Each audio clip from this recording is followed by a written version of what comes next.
Having been 8 months since I left my corporate finance job of 5 years, I wanted to break down the historical reasons why I believe no one wants to work anymore. The carrot on the stick. Before we take a look at the dysfunction and exploitation that is the corporate world, I want us to go back in history and see how and why we even got to this point.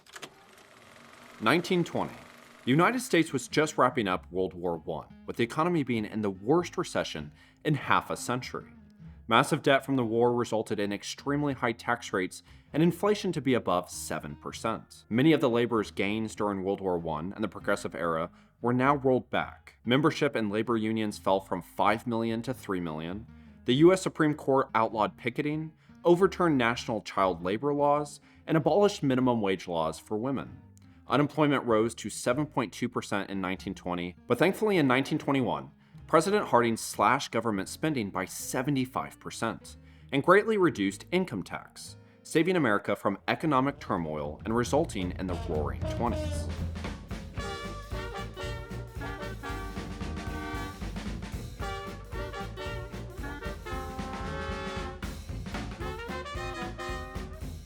Unfortunately, this did not last, as consumer debt mounted, production halted, and banks began to fail, all coupled with excessive greed and manipulation in the stock market, causing the Great Depression. Median personal pre-tax annual income in 1920 was roughly $1,500, or equivalent to $23,478 today, when adjusted for inflation. Median individual annual expenses was roughly $460, equivalent to $7,280 today, when adjusted for inflation. People worked on average roughly 48 hours a week, with the top 3 jobs being farm work, retail sales, and manufacturing. Now let's fast forward 50 years to 1970. Leading up to the 70s, the early 60s was marked with financial prosperity. John F. Kennedy's income and corporate tax cut caused an additional $430 billion in disposable income to spark a surge in consumerism and pay down government debt.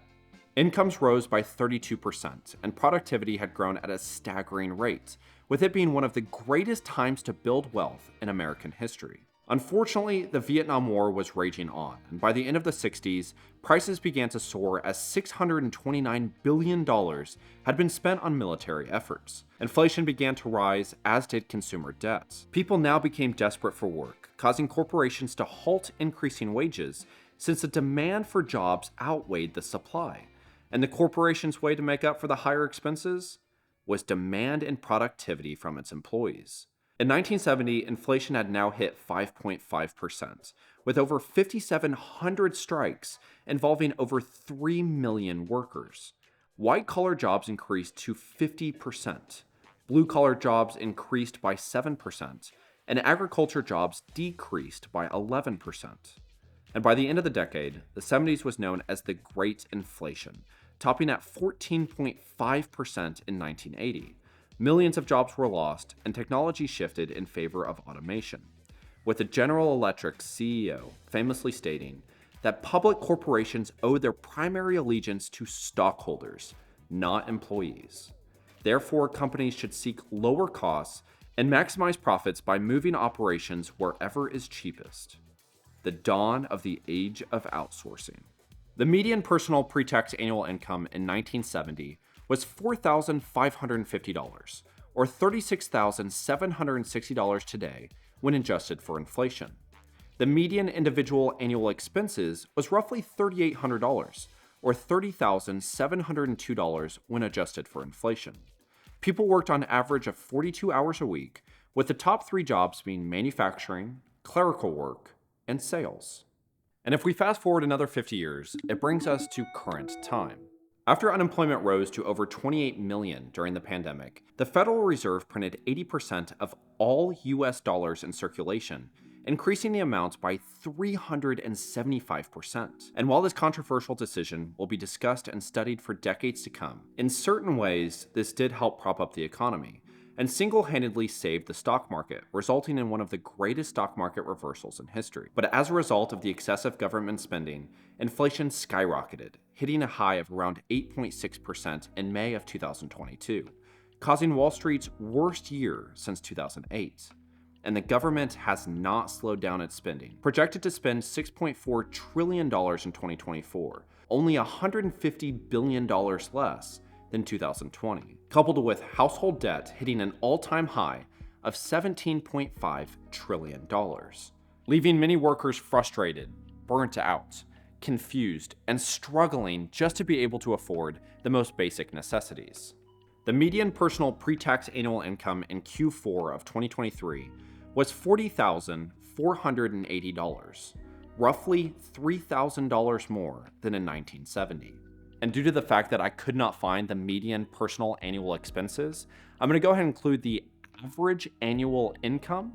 So when we look at the average annual expenses, it makes more sense. The average personal pre-tax annual income is $59,384, and the average annual expenses is roughly $44,312. So after taxes, you are left with practically nothing. And the average hours worked are 34.4, but the reason that this is so low compared to other decades is because we've actually started to include a lot more part-time jobs into this equation. If you look at full-time work only, we're actually looking at between 42 hours and 48 hours a week, with the top 3 jobs being retail sales, home personal care, and general operations manager, with fast food being just barely out of the top 3. Before we dive in further in today's current job market, if this video has provided value and you would like to support the channel, I would greatly appreciate it if you liked the video and subscribed if you haven't already done so. I thank you all so much for the support. Same carrot, different decade. When I began doing research for this video, my main goal was to just see what work was like 100 years ago, and then 50 years ago, and compare it to what we're experiencing today in hopes that it helps navigate us through this difficult time. The more research that I was doing, the more that I was amazed by how similar each economic downfall and job market shift was to what as a whole we're experiencing today.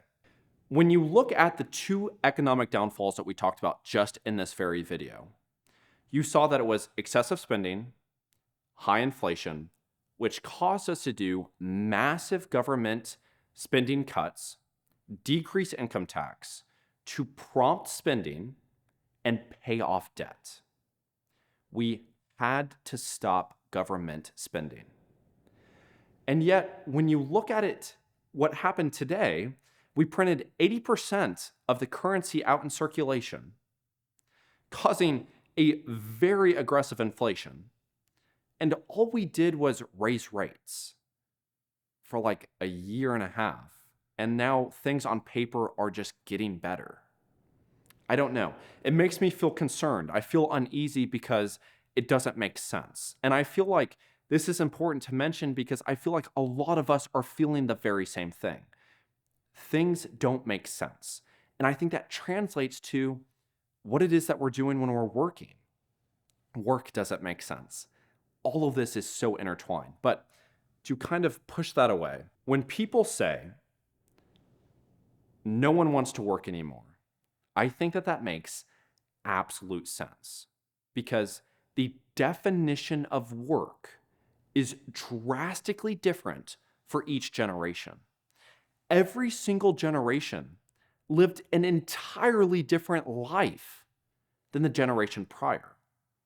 Every single generation had people step up and fight for workers' rights, to be able to fight for proper labor wages. It was all drastically different, but in pursuit of progress. And in a lot of ways, it's extremely important to understand that what it is that we're going through is we don't have to come home from a war, a world war, to no job opportunities. We're not living through the highest decade of inflation in American history. We have a lot of protection as workers thanks to the generations before us that fought for what it is that we have now. The reason that I mention this is to not negate anything that we're experiencing now. I'm going to talk about that in just a moment. But it's to show that even in the most challenging, difficult, analytically, what we just talked about, worrisome, financially constricting time, that there's still stuff that we should just be grateful for, that there is still some light at the end of the tunnel, that there still is opportunity and hope. And that I hope that talking about this shows that if we looked at a 20-year-old of every generation, the people wanted to do good. They wanted to make a difference. They wanted to provide for their family. They wanted to make their time feel like it was worthwhile. They wanted to make a difference for the world. They wanted to fight for what was right. So we have to understand that. We're all playing the same game. We're just doing it at different times. We have to stop pointing fingers. We have to start uniting together, because the more we start putting blame on everybody else, we're not going to make any progress. We're not going to unite together and focus on the actual problem at hand instead of the same issue that has caused us to just continuously repeat historical patterns. The cost of the carrot.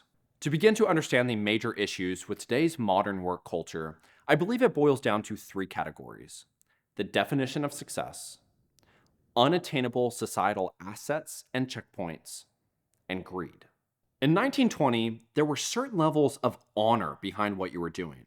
There was craftsmanship, professionalism, mastery, and pride with the career you're a part of. Being a farmer was hard, grueling work, but you worked for the food on your table and for the food on the town's table. Manufacturing a vehicle was dangerous and exhausting, but you were a part of something different, something bigger than just yourself. Success was marked by having a job that could be a career. Success was having enough money to put food on your table. It was a real introduction of innovation and just being grateful that you had a job. And this doesn't mean that people in 1920 didn't hate their job, but there was purpose behind what it was that they were doing. When you fast forward to the 70s, we begin to lose some of that. Success had far more to do with the exclusivity and prestige of your job and financial return. Why become a master plumber, carpenter, farmer, when you're being incentivized to be an accountant, a banker, or an engineer? And this is not to say that those that achieved those things did not hate their job, but there was certain levels of financial prosperity behind the actions that they were taking. When we look at our current job market, when I look at 99.5% of the jobs, there is no meaning. There's no purpose. There's no internal fulfillment. There's no reason to jump out of bed and be like, I am making a difference today. There's no inspiration to work hard. And when you have that coupled with zero levels of financial prosperity, I think it makes a very dangerous work environment. So when you couple meaningless work with the dollar being worth nothing, I mean, since 1970, when you adjust for inflation, we're only making $2 more an hour on average. Home prices throughout the United States, just in the past 4 years, are up 29%. I personally live in Austin. So when you look at Austin, home prices far exceed that. But rent is up 85% in the past 4 years. My last raise at the bank that I'd been working at for 5 years, as one of the top producers in the Austin market for my age and for where I was, my raise was 11 cents, so 0.11.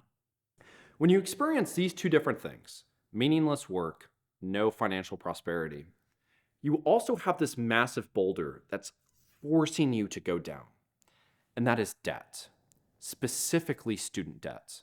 Now, I worked in a bank, and I specialized in business banking, so I handled tons of business lines of credit or lines of credit for individuals. A lot had to do with your credit score.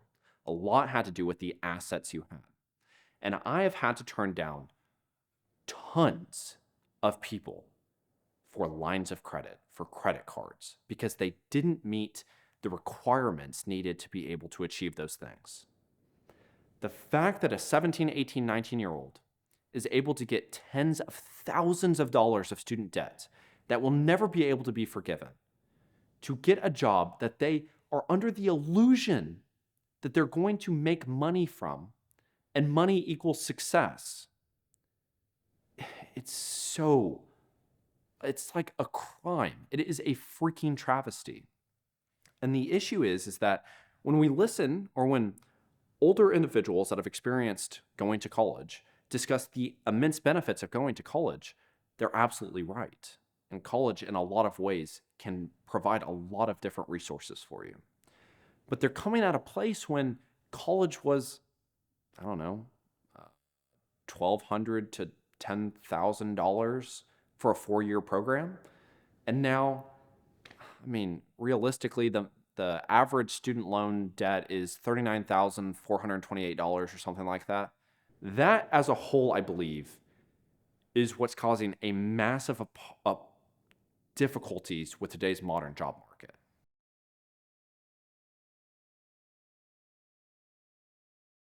The inability to do what's right if it costs profit. Corporations are so focused on the shareholder, so focused on bonuses, so focused on all of these different things that they need to show in productivity, that they squeeze every ounce of nutrients in every single aspect of everything. Let's bulldoze every single tree. Let's get rid of everything. The next generation will figure it out. Let's just soak up these profits now. They got it. It'll be fine. The kicking the can down the road is just like disgusting.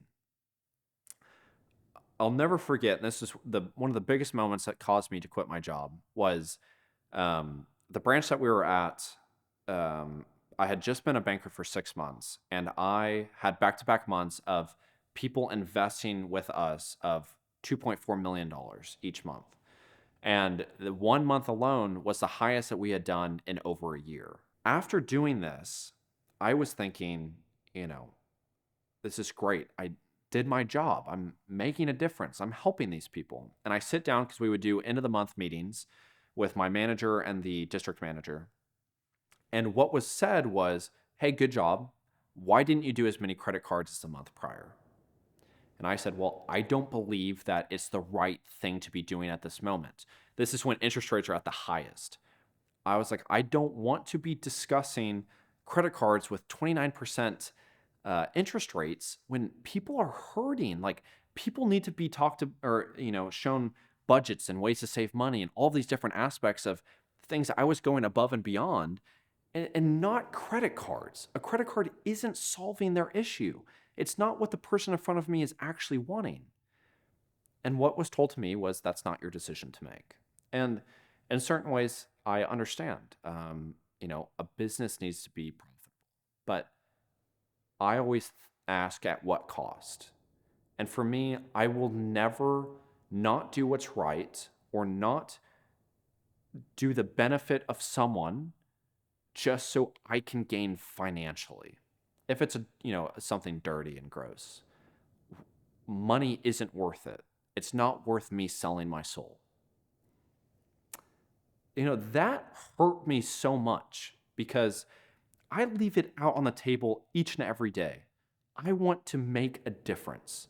I want to help these people, and I also wanted to have financial return, because I wanted to, I want to have a family, and I want all these different aspects. And time after time after time, they were showing me, you don't get to have that balance. You have to do one or the other. And if you choose the right way, or doing what you believe is right, you don't have a job here. Again, I'm sorry to make this all about myself, but I feel like these are common things that we're all experiencing. And I'm sorry, for the sake of time, these are the two that I'm going to discuss, because I just can't talk about this greed anymore. It's just disgusting and unfortunate. But, to wrap this whole video up, we talked about a lot of different things. And to kind of summarize, the ultimate main point that I'm trying to discuss is that when you look at every economic downfall that we had, it was coupled with economic prosperity. We had to innovate. We had to unite. We had to come together. We had to make a difference. It was a moment where we had to deal with the can now. We couldn't kick it off again. With every bad, there's good. For evil to exist, there's good. For darkness, there has to be light. There's always a contradictory point. I say that because we're in a time, if you just look at the trends of where we are now, it's worrisome. It's scary. It's dark. It's like it's slithering. You don't really know what's happening. It feels fake. There's a lot of things that, when I left work, I felt hopeless. I felt like I continuously cannot do enough. There's so much that I need to do and I can't do enough because I want to make a difference and it's not working. But in that caused me to quit my job and to give it every single thing I have here on this channel to make a difference. The bad caused me to innovate. I believe that we're in a time now to where we cannot depend on the government, a corporation, anything to one, we certainly cannot allow them to have the power. We can't not, beg them and hope that they're going to make a difference. They won't. Consistently, you can see they're making bad decisions. And I'm not hating, I'm just saying it's not working. We're continuously doing the same thing. It's not working. It is time that we accept the responsibilities of our own actions. And with that, we pave our own path. That doesn't mean that we all need to become entrepreneurs, but that's if you work a job that you hate, find something that motivates you to do good. Don't be a person that's selling your soul to the corporation because you hate it. And now you're not becoming a person because your gifts are worth something.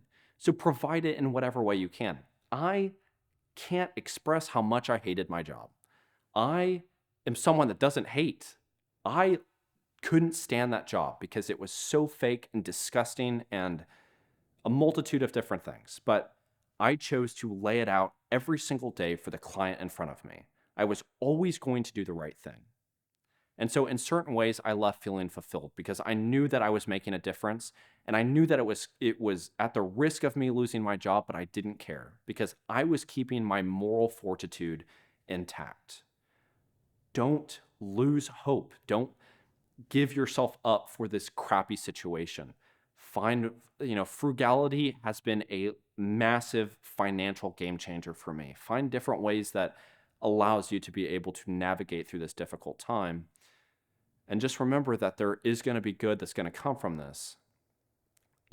I think that there's certain things too of, let's stop watching as much TV, stop being on our phones as much. Let's flip the narrative and begin to use that time to make a difference. Let's use the income from the job, pay off the debt, and whatever little bit or, expenses and whatever little bit we have left, let's put it into our own skills so we can make higher income in the long run. So, God, I just got so sad at the end of this video.